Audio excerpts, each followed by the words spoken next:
never wanted any of this. I never wanted to be in the games. I just wanted to save my sister and keep PETA alive. Miss Everdeen, it's the things we love most that destroy us.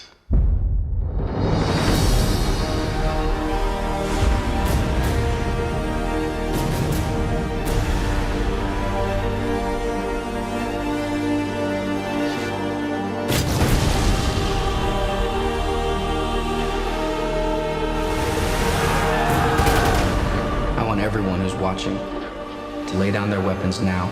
You're alive. PETA is the Capitol's weapon, the same way you're ours. You will rescue PETA at the earliest opportunity, or you will find another Mockingjay.